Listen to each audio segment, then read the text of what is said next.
2024వ సంవత్సరము డిసెంబర్ మాసంలో తులారాశిలో జన్మించినటువంటి వారికి గ్రహస్థితి మూలకంగా గోచార ఫలితాలు ఎలా ఉన్నాయో తెలుసుకుందాం.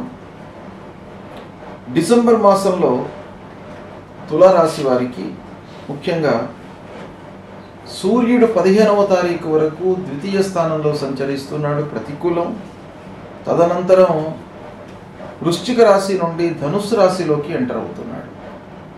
అది తృతీయ స్థానం అవుతుంది, అనుకూలంగా ఉంటుంది. అంగారకుడు దశమ స్థానంలో సంచరిస్తున్నాడు, ప్రతికూలంగా ఉన్నాడు. బుధుడు 2వ స్థానంలో సంచరిస్తున్నాడు, అనుకూలంగా ఉన్నాడు. గురువు 8వ స్థానంలో సంచరిస్తున్నాడు తులారాశి వారికి. ముఖ్యంగా తులారాశి వారికి గురు భగవానుడి యొక్క అనుకూలత లేదు. ఆధిపత్య రీత్యా కూడాను తృతీయ షష్ఠమాధిపతి గనక గురువు యొక్క గోచారము తులారాశి వారికి బాగా ఉండాలి. అయితే ఈ 8వ స్థానంలో సంచరిస్తున్నాడు, వక్రించి ఉన్నాడు గనక కొంత మోతాదులో అంటే దుష్ప్రభావము కొంత తగ్గేటువంటి అవకాశాలు ఉన్నాయి. శనీశ్వరుడు 5వ స్థానంలో ప్రతికూలంగా ఉన్నాడు, రాహువు 6వ స్థానంలో అనుకూలంగా ఉన్నాడు, కేతువు 12వ స్థానంలో ప్రతికూలంగా ఉన్నాడు. ఈ విధంగా గ్రహస్థితి మూలకంగా ఈ స్థానాలలో ముఖ్యమైనటువంటి గ్రహాలు 8 గ్రహాలు సంచరిస్తున్నాయి కనుక వీటి యొక్క ప్రభావము తద్వారా ఫలితాలు ఎలా ఉంటాయి అనేటువంటి విషయాన్ని మనం చూసినట్టయితే ఓవరాల్గా మిశ్రమాధిక ఫలితాలు, మిశ్రమంగా కొన్నింట మంచి ఫలితాలు, కొన్నింట ప్రతికూలమైనటువంటి ఫలితాలు గోచరిస్తున్నాయి.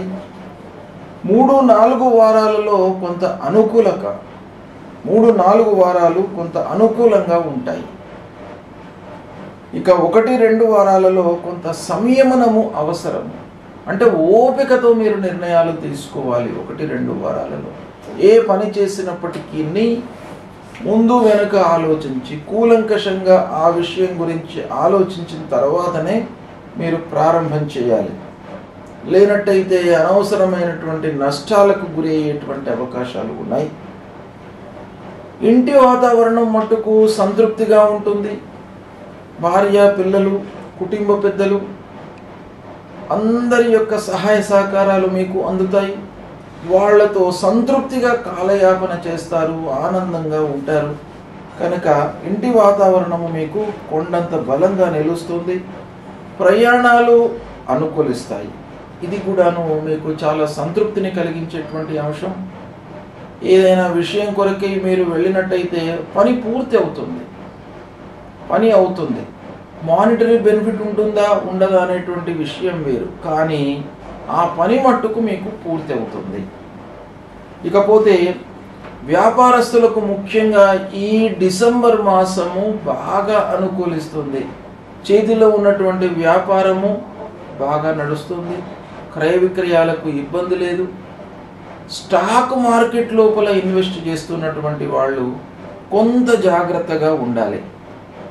ఎందుకంటే శనీశ్వరుడి యొక్క అనుకూలత లేదు. 5వ స్థానంలో శని సంచరిస్తున్నాడు, అంటే చతుర్థాధిపతి 5మంలో ఉన్నాడు కనుక అది ఒక రకంగా కొంత మంచి పరిణామమే. అయినప్పటికీ రోజువారీ ట్రేడింగ్ చేస్తున్నటువంటి వారు షేర్ మార్కెట్లో ఒక్కసారి ఇన్వెస్ట్మెంట్ చేసి ఆ ఇన్వెస్ట్మెంట్ మర్చిపోయినటువంటి వాళ్ళకి ఇబ్బంది లేదు. కానీ ప్రతినిత్యం కూడాను ట్రేడింగ్ చేస్తున్నటువంటి వాళ్ళు కొంత జాగ్రత్తగా ఉండాలి. ఇకపోతే కొత్త పెట్టుబడులకు, వ్యాపారము విస్తరణకు అనుకూలమైనటువంటి సమయం కాదు. అంటే చేతిలో ఉన్నటువంటి వ్యాపారానికి ఇబ్బంది లేదు, అది నడుస్తుంది. ఇక కొత్త వ్యాపారము ఏదైనా ప్రారంభించాలి అనేటువంటి తలంపుతో ఉన్నటువంటి వాళ్ళు మట్టుకు కొంత ఆలోచించాలి. 1కి 4 సార్లు ఆలోచించండి, లేదా దాన్ని పోస్ట్పోన్ చేసుకోండి. మళ్ళీ మంచి టైం వచ్చిన తర్వాత అప్పుడు మీరు ప్రారంభించడం మంచిది. కానీ ఈ మాసంలో కొత్త పనులు ప్రారంభించడానికి మట్టుకు అనుకూలంగా లేదు. ఇక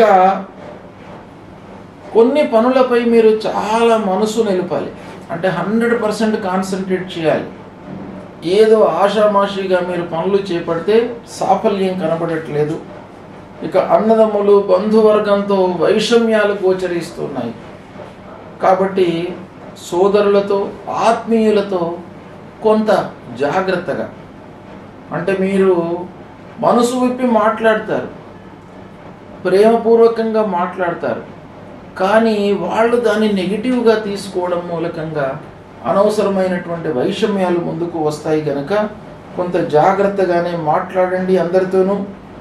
ఆస్తుల విషయంలో తగాదాలు ముందుకు వస్తాయి. పూర్వము నుండి వస్తున్నటువంటి ఆస్తులు, తండ్రి తాత పిత్రార్జితం ఏదైతే ఉందో వాటి మూలకంగా మనకు సంక్రమించేటువంటి ఆస్తుల విషయం లోపల మీరు కొంత జాగ్రత్తలు తీసుకోండి. అనవసరమైనటువంటి తగాదాలు ముందుకు వస్తాయి. ఇకపోతే వాహనముల మూలకంగా కొంత ఖర్చులు పెరిగే అవకాశం ఉంది. మిషనరీ రిపేర్లు సడన్గా ముందుకు వస్తాయి. పారిశ్రామికవేత్తలకు, ముఖ్యంగా కర్మాగారాలు రన్ చేస్తున్నటువంటి వాళ్లకు ఆకస్మికంగా మనకు ముందుకు వస్తాయి ఏవో రిపేర్లు. తర్వాత గృహ నిర్మాణం విషయంలో మరమ్మతులు, ఇలాంటివి సడన్గా ముందుకు రావడం మూలకంగా ఖర్చులు పెరిగే అవకాశాలు ఉన్నాయి. ఇక ప్రారంభించినటువంటి పనుల లోపల కూడాను ఆకస్మిక ఆటంకాలు కనబడుతున్నాయి. శుభకార్యాల విషయంలో నలుగురి యొక్క సహాయ సహకారం లభిస్తుంది, అది ఇబ్బంది లేదు.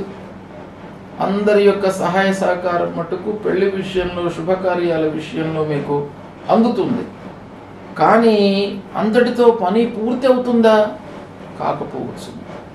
అయినప్పటికీ ఏదో రకమైనటువంటి సహాయ సహకారం, మాట సహకారం, శారీరక సహకారము, దాని తర్వాత మీకు డబ్బు విషయం లోపల సహకారం, ఇలా శుభకార్యాల విషయంలో, పెళ్లి విషయంలో మీకు అందే అవకాశాలు కనబడుతున్నాయి.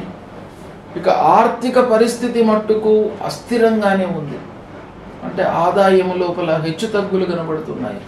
కొన్ని రోజులు ఆదాయం ఉండడము, కొన్ని రోజులు అసలే ఆదాయం లేకపోవడం, రావాల్సినటువంటి డబ్బు చేతికి అందకపోవడం, తద్వారా రుణభారం పెరిగిపోవడం, ఇలాంటివి కనబడుతున్నాయి. వీటన్నిటి మూలకంగా ఏంటంటే ఒక ప్రణాళిక, ఈ పని చేద్దాము అని మనం ఇదమిద్దంగా ముందుకు వెళ్ళలేనటువంటి పరిస్థితి ఈ ఆర్థిక స్థితి మూలకంగా కలిగే అవకాశం కనబడుతుంది. తద్వారా ముఖ్యమైనటువంటి పనులు వాయిదా పడతాయి. ఏవో ఖర్చులు ముందుకు రావడం, చేతిలో ఉన్న డబ్బు ఖర్చు కావడం మూలకంగా ఇంపార్టెంట్ పనులు ఏవైతే మనం చేపట్టవలసి ఉన్నాయో వాటిని మనము మీట్ కాలేకపోతాం. అవి వాయిదా వేసుకోవాల్సినటువంటి స్థితి ఏర్పడుతుంది. కాబట్టి కొంత జాగ్రత్తగా మీరు నిర్ణయాలు తీసుకోవాలి. కష్టానికి తగినటువంటి ప్రతిఫలము లేకపోవడంతో మనస్తాపానికి గురయ్యేటువంటి అవకాశాలు గోచరిస్తున్నాయి. కనుక మీరు 200% ఎఫర్ట్ పెట్టండి, 100% ఫలితం వస్తుంది. కాబట్టి మీరేదైనా కూడా ఒక పనిని ఆశించి ఇది 4 రోజులలో నేను పూర్తి చేయాలి అని అనుకున్నట్టయితే 200% మీరు దానిపైన ఎఫర్ట్ పెట్టండి. అప్పుడు మీకు ఆ 4 రోజులు కాకపోయినా 8 రోజులకైనా కూడాను ఆ పని పూర్తి అవుతుంది. ఇకపోతే స్వయం వృత్తిలో ఉన్నటువంటి వారికి కొన్ని ఇబ్బందులు తప్పవు. దగ్గర వాళ్ళు, పని వాళ్ళు, కస్టమర్స్ మూలకంగా ఇబ్బందులు, రావాల్సినటువంటి రాకపోవడము, ఇలాంటి వాటి మూలకంగా అసంతృప్తి అనేటువంటిది పెరిగిపోతుంది. దైవ దర్శనాలకై ఆచరిస్తారు. దైవ దర్శనాలు చేయాలి అనేటువంటి తపన పెరుగుతుంది. ఎందుకంటే మనిషి లోపల పనులు కాకపోయేటప్పటికీ దైవం పైన భారం వేయడం అనేటువంటిది ఒక సహజమైనటువంటి లక్షణం కనుక అలాంటి వాటిపై మనస్సు మళ్ళీ అవకాశాలు ఉన్నాయి. ఏది ఏమైనప్పటికీ, గ్రహస్థితి ఎలా ఉన్నప్పటికీ మీరు మానవ ప్రయత్నంగా ఒక ఎఫర్ట్స్తో ముందుకు వెళ్ళవలసినటువంటి సమయం కాబట్టి కొంచెం ధైర్యంతో నిర్ణయాలు తీసుకోవాలి. ఈ విధంగా ఫలితాలు ఉన్నాయి. కొన్నింట మిశ్రమంగా ఉన్నాయి. అంటే కొన్ని ఫలితాలు అనుకూలంగా ఉన్నాయి, కొన్ని చాలా ప్రతికూలంగా ఉన్నాయి. కాబట్టి జాగ్రత్తగా నిర్ణయాలు తీసుకోండి.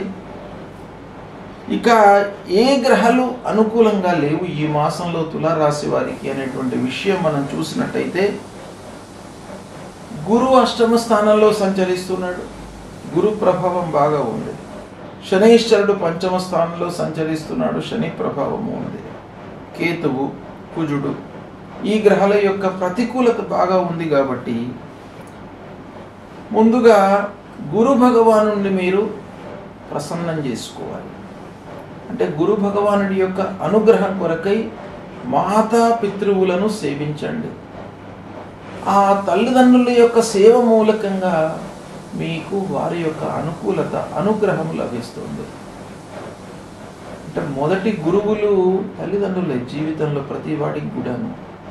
కాబట్టి మీకు గురుగ్రహము ప్రతికూలంగా ఉన్నట్టయితే నేరుగా మీరు తల్లిదండ్రులను సేవించండి, 100% ఫలితం వస్తుంది మీకు. గురు అష్టమంలో ఉన్నాడు, మీరు ఏవో పూజలు చేయవలసినటువంటి అవసరం లేదు, ఏవో హోమాలు చేయవలసినటువంటి అవసరం లేదు. ప్రప్రథమంగా మీ తల్లిదండ్రులను సేవించండి, వాళ్ళ యొక్క యోగక్షేమాలను తెలుసుకోండి, వాళ్ళ యొక్క ఆరోగ్యము అనారోగ్యము, వాళ్లకు కావలసినటువంటి స్థితిగతులను తెలుసుకొని దాన్ని సమకూర్చినట్టయితే మీకు ఆ భగవంతుడి రూపంలో ఉండేటువంటి ఆ తల్లిదండ్రుల యొక్క అనుగ్రహం మీకు లభిస్తుంది. తద్వారా మీకు ఆ గురు ప్రసన్నమవుతాడు. ఇక శనైశ్వరుడు, ఆంజనేయ స్వామి దేవాలయానికి వెళ్ళండి, ఆంజనేయ స్వామిని కొలవండి. కేతు ద్వాదశ స్థానంలో ఉన్నాడు కనుక విఘ్నేశ్వర స్వామిని పూజించండి.